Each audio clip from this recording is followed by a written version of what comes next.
Pois é, pessoal, esse é o nosso editorial número 2 do Sabadão, nosso almoço com política.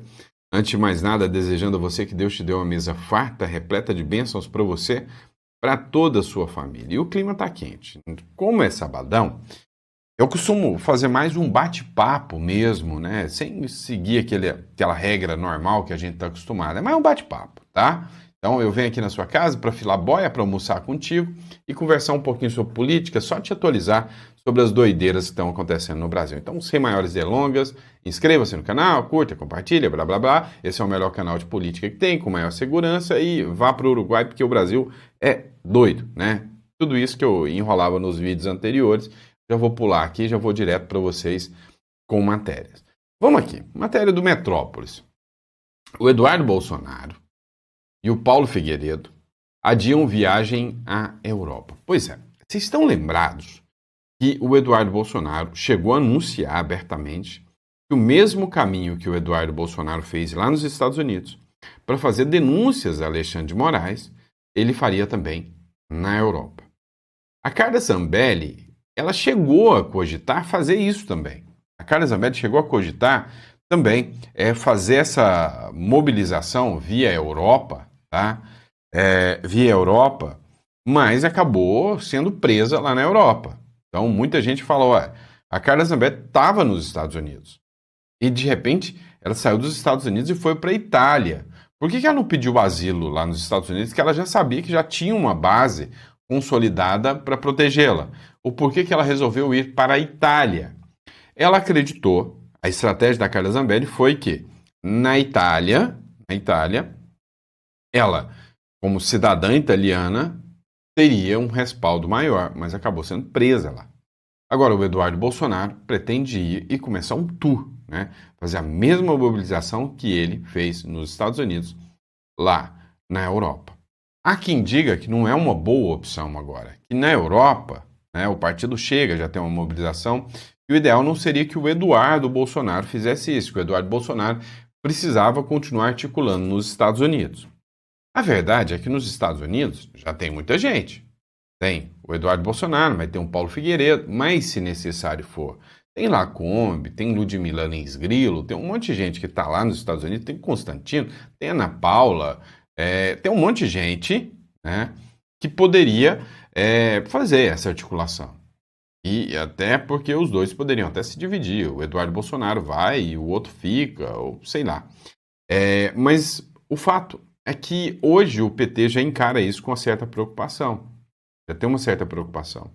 E aí, agora, no Brasil, na Interpol, tem um brasileiro que foi indicado pelo Lula como diretor da Interpol. O que o pessoal está falando hoje é que já tem uma investigação contra o Bolsonaro aqui e que se o Eduardo Bolsonaro viajar para a Europa, depois de estar na Europa, o Alexandre de Moraes enviaria o pedido à Interpol. Até então, não foi feito o pedido à Interpol e o Eduardo Bolsonaro está livre a viajar para a Europa, mas seria uma estratégia de que o Eduardo Bolsonaro poderia viajar para a Europa, né, depois de estar em solo europeu, o ministro Alexandre de Moraes colocaria o Eduardo Bolsonaro na Interpol, assim como fez com a Zambelli. E que lá na Interpol não tem já uma mancha tão negativa, uma visão tão negativa ainda do ministro Supremo Alexandre de Moraes, que o Eduardo poderia acabar sendo preso pela Interpol, se ele fosse. Então, foi feito, né, esse adiamento aí. Agora, a verdade é que a matéria não trata disso, né? A matéria já trata de outra coisa. Eduardo Figueiredo planejava embarcar para a Europa na sexta-feira, no último dia previsto para o julgamento de Jair Bolsonaro, no inquérito do golpe do STF, como revelou a coluna do Igor Gadelha. Na quinta, porém, Figueiredo anunciou à coluna que eles vão adiar, abre aspas, vamos adiar. Muita coisa aqui, disse o jornalista, acrescentando ainda não ter, por hora, uma nova data para a viagem à Europa. Se eu pudesse dar palpite, eu só um palpiteiro, deixaria outras pessoas que já estão na Europa. Hoje tem o Tagliaferro que está fazendo várias denúncias lá na Europa. Hoje tem o Oswaldo Eustáquio na Europa. Enfim, eu não sei se seria prudente por parte do Eduardo Bolsonaro hoje sair do manto de proteção do Donald Trump, não dos Estados Unidos, não. Eu não acho que seja algo prudente. Vamos lá, vamos de outra matéria. O Brasil não é para amadores, não, tá? Ó, juiz de Santa Catarina decide exportar censura brasileira para o mundo. Cara, assim, você acha que o Alexandre de Moraes é o pior do que pode acontecer dentro do judiciário? Você se enganou. Tem muita gente que ainda tem medidas ainda mais esdrúxulas que a dele. Um juiz de Santa Catarina decidiu que não basta retirar do ar apenas no Brasil conteúdos considerados ilegais pela legislação nacional. Ou seja, se o perfil seu está incomodando, não é só no Brasil que você vai dar uma decisão impedindo, né, de veicular esses vídeos no Brasil. Pela legislação nacional. Ele determinou que a exclusão seja feita em escala global, impondo multas pesadas à plataforma em caso de descumprimento. A decisão se apoia em entendimentos recentes do STF e do STJ também, né? Na prática, isso significa que o judiciário brasileiro se arroga o direito de impor ordens com efeitos além de suas fronteiras, exigindo que conteúdos que não são ilegais em outros países também sejam apagados. A medida fere princípios básicos do direito internacional que limitam a jurisdição ao território nacional e abre um precedente perigoso, transformar a censura brasileira em ameaça direta à liberdade de expressão em escala mundial. O que aconteceu? O juiz, ele deu uma ordem, uma determinação, e disse o seguinte: olha, eu quero que excluam perfis das redes sociais, perfis de discurso de ódio, de camisa verde e amarela. Então, tem que tirar esses discursos, mas não é no Brasil, não. E em lugar nenhum do mundo esse perfil pode aparecer. Ou seja, se você é da China, da Indonésia, a minha ordem vale aí, e se algum perfil aí na China ou Indonésia, eu citei mal, né? Na Indonésia ou lá na Europa, publicar, tiver perfil ainda lá, vai ser multado lá, com uma ordem judicial aqui do Brasil. É assim, é absurdo. É uma coisa sem precedentes. O Vinícius Carrion publicou um Twitter aqui do Mike Benz. Mike Benz, né, é aquele que fez várias denúncias sobre a USAID atuando aqui no Brasil durante o período eleitoral. E aí, né, o Vinícius Carrion publicou o seguinte, ó: o Mike Benz está revoltado com a decisão do juiz de Santa Catarina sobre derrubar globalmente uma publicação no X. Olha o que ele escreveu, já traduzido aqui, ó. Alerta vermelho, Casa Branca e Departamento de Estado. O que eu gritei que eles fariam está sendo feito oficialmente. E é só a pressão oficial do Estado, exercida por você, pode impedir. Ó, alavanquem tudo. Comércio, ajuda, armas e sanções. Ó, falou para armas também. Olha o que ele escreveu. Alavanquem tudo. Comércio, ajuda, armas e sanções. Está a colina para morrer. A liberdade de expressão está morta se não for assim. E aí ele cita aqui a matéria, né, de que na semana passada um juiz brasileiro de Blumenau, Santa Catarina, deu uma decisão, né, sobre banindo, fora da lei, além da lei do Brasil, o perfil aí da rede social. Então, ele falou, olha, os Estados Unidos, o Trump, você está vendo o que está acontecendo no Brasil? Você está vendo essa loucura aqui? Você tem que usar de tudo aqui para resolver esse problema aqui. Não dá para deixar essa loucura acontecer dessa forma, tá? Não dá para deixar essa loucura acontecer da forma que está acontecendo no Brasil, né? Isso aí está fora de controle no Brasil e a liberdade de expressão está morrendo, tá bom? Vamos lá, outra matéria publicada pelo próprio Paulo Figueiredo aqui, tá?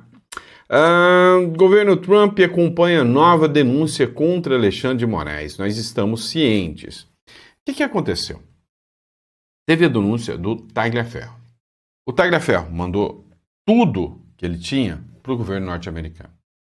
Só que ele está soltando isso em pílulas, né? Vem uma denúncia do Tagliaferro, o Alexandre de Moraes rebateu, ele vem junto a outra prova, ele está soltando isso em pílulas, né? Justamente para minar, né, o discurso do Alexandre de Moraes.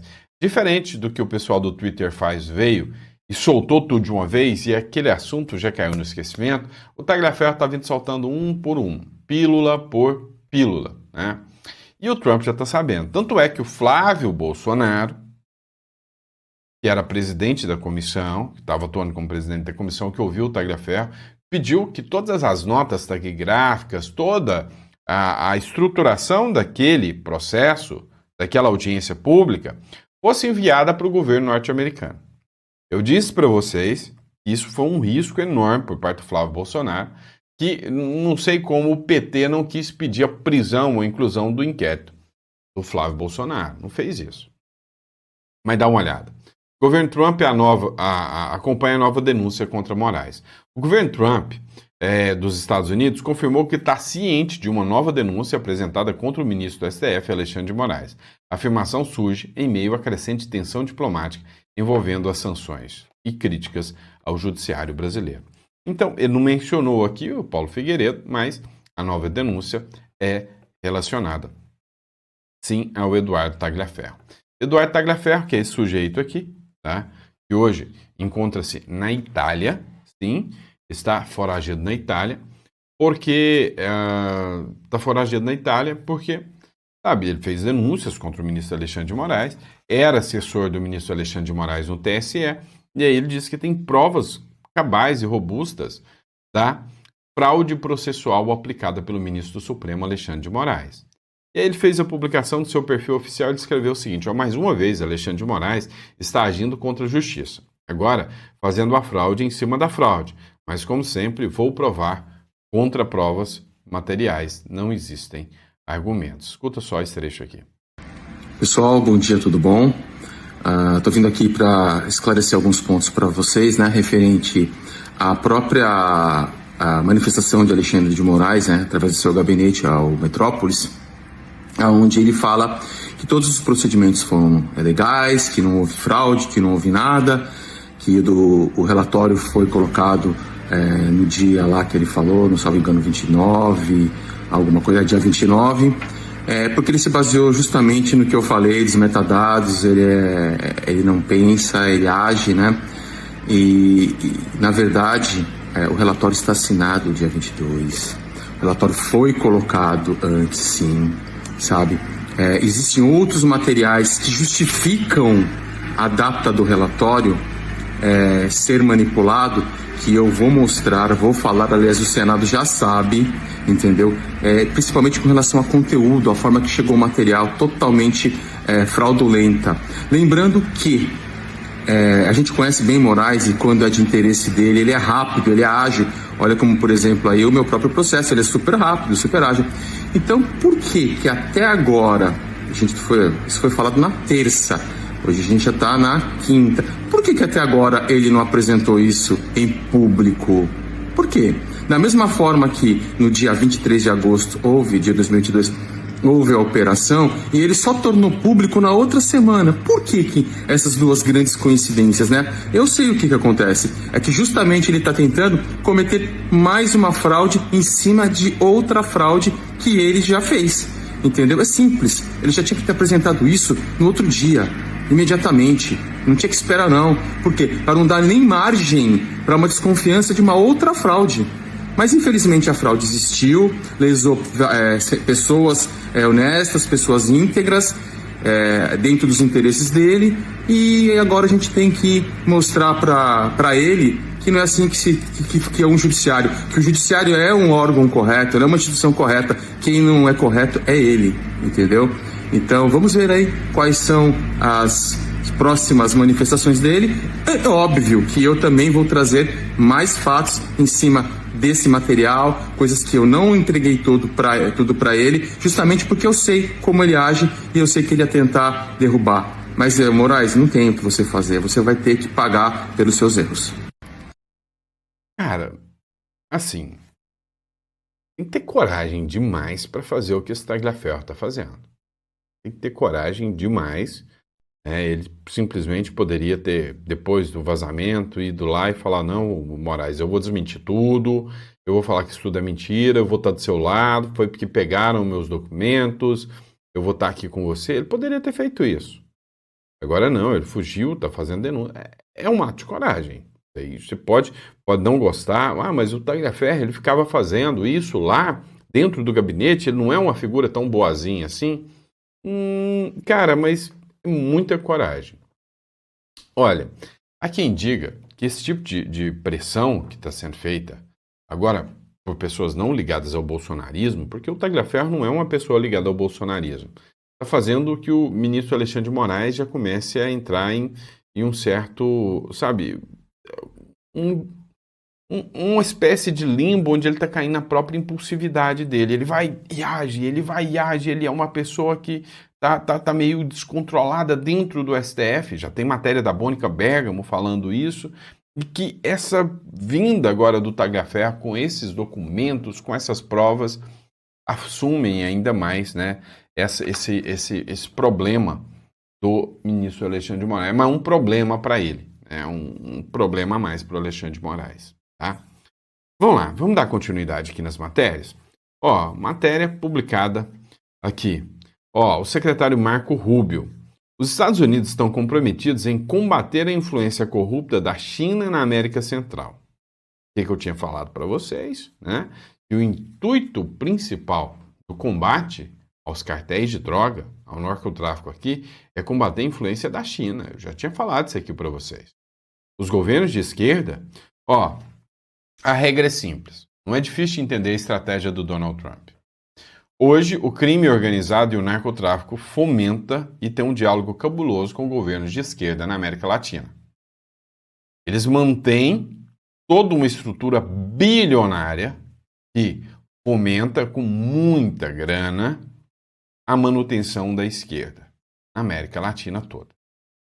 Com a existência da esquerda na América Latina, contratos, negócios espúrios com China, Rússia, a influência deles aqui na América Latina se torna grande. Não é à toa que a hora que o Maduro falou, me socorre, veio o Xi Jinping e o Trump e o Putin falando, olha, não façam isso com o Maduro, mas não vão fazer nada para ajudar, né? Eles são muito mais coloniadores do que os Estados Unidos, né? Então essa turma da esquerda é imbecil os argumentos deles. Agora, o que a gente precisa entender? Os Estados Unidos combatendo o crime organizado, enfraquecendo a esquerda aqui, vai acabar a influência da China. O que um país como o Milei quer? Ele vai continuar negociando com a China, mas não por questões ideológicas, questões comerciais. Se quer comprar, eu te vendo, mas não vem querer me colocar em rota de seda, me colocar em rotas que não são convencionais. Não vem com esse papinho pra cima de mim, não. Entendeu? É isso que ele falou. Vamos continuar a leitura.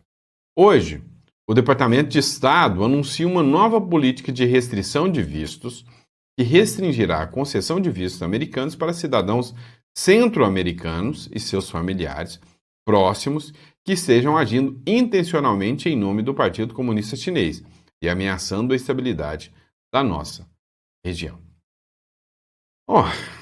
O Brasil em si já é um puxadinho da China, né? Já está se tornando um verdadeiro puxadinho da China. Então, não é à toa que teve ali a denúncia por parte do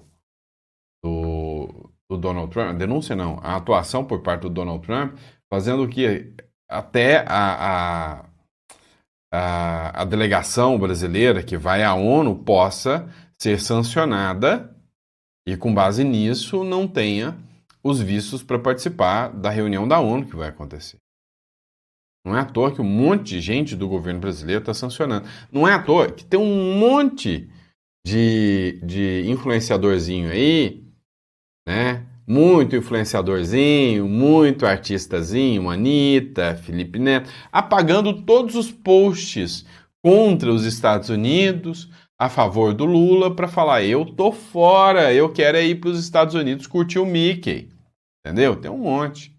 Então, resumindo, a política dos Estados Unidos de, minar essa turma da esquerda vai dar resultado, tá dando resultado. Agora, vamos falar do Rio Grande do Sul? Matéria da Band News aqui para vocês, tá, pessoal? Vou colocar aqui para vocês, Band News.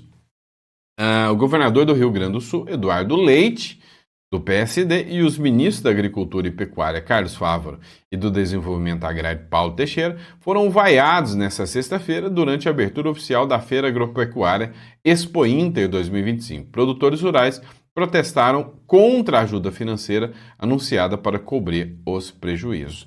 Parabéns aos produtores rurais. É isso aí. Vamos nos deleitar com essa música para os nossos ouvidos. Senhoras e senhores, Sem graça. antes do anúncio vem as vaias. Eu entendo perfeitamente as Nariz manifestações, palhaço. mas eu peço também respeito. Senhoras e senhores, antes do anúncio vem as vaias. Eu entendo perfeitamente as manifestações, mas eu peço também respeito. Pois é. Sabe quem pede respeito? Os agricultores do Rio Grande do Sul. O povo brasileiro. Todos esses pedem muito respeito também. O governo federal sancionou uma medida provisória que liberava 12 bilhões em linha de crédito para até 100 mil produtores. Os produtores falaram que a burocracia para receber esse dinheiro era absurda. Que os juros não eram juros convencionais e que a forma de você ajudar quem já está ferrado por causa, né, quem já está ferrado por causa do estrago que aconteceu, né, climático lá no Rio Grande do Sul. A forma que você tem que ajudar é endividando essa pessoa mais, enfiando. Então, eu vou dar ajuda. Qual é a ajuda? Eu te dou empréstimo, né? Cara, mas o que você quer, Sandro? Você quer que o quê? Que o governo vai lá e ajude esses caras? Pois é.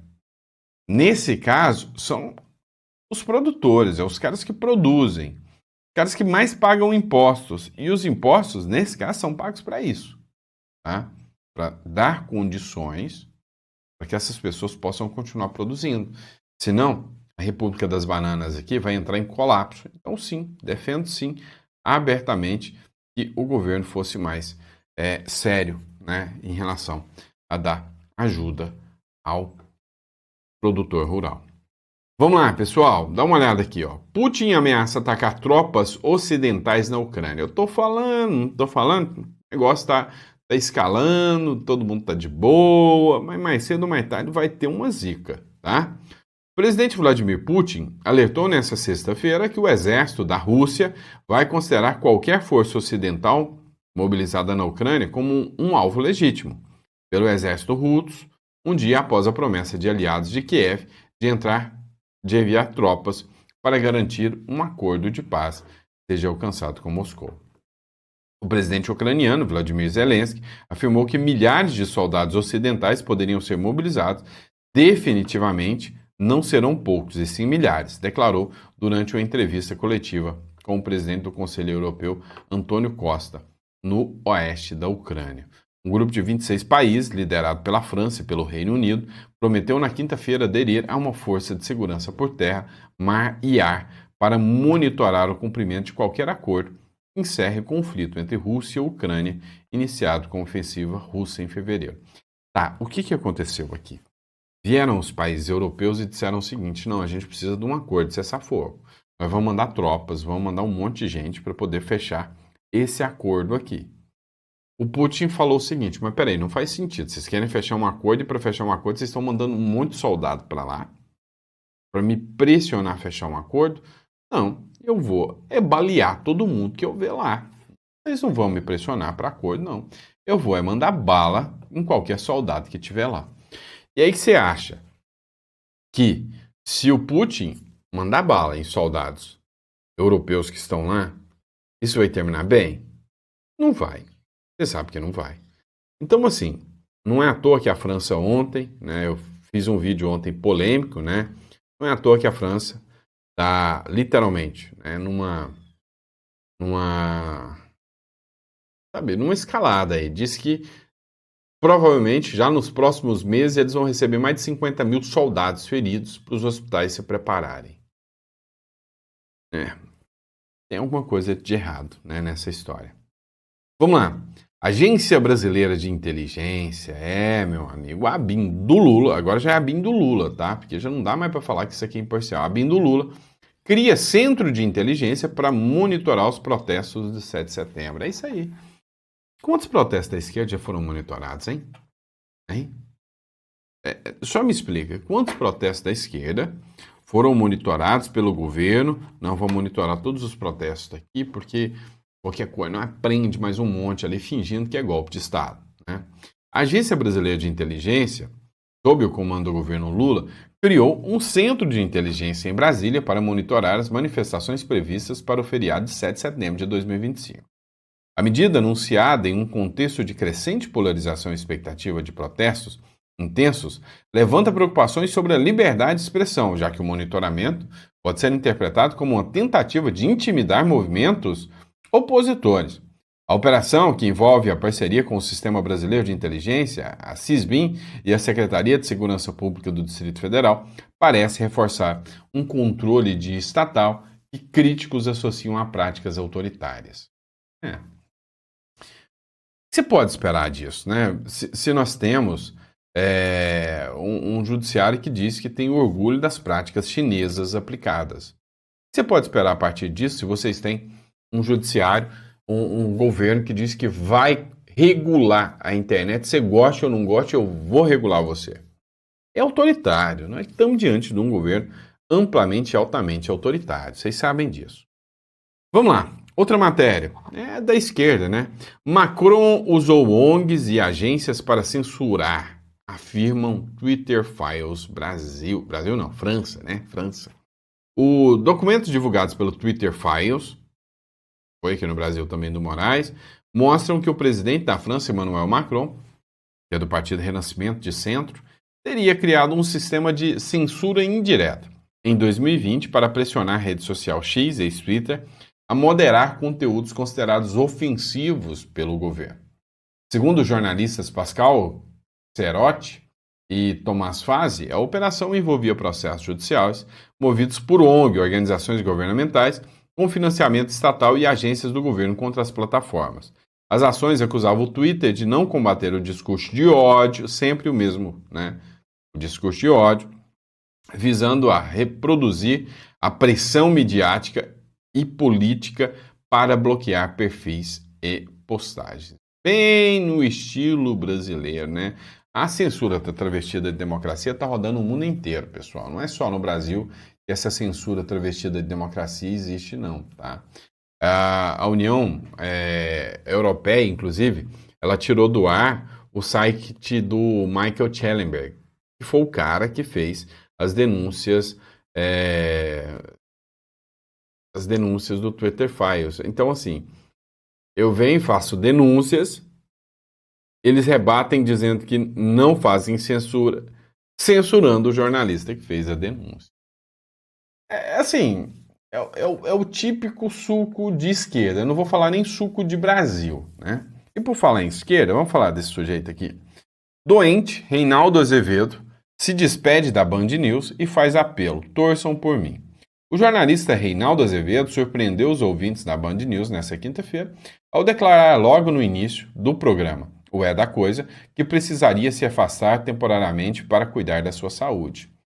Cara, assim, literalmente eu torço, tá? Ao final do programa ele fez um apelo aos telespectadores: torçam por mim. Cara, eu torço muito por ele, né? Que ele possa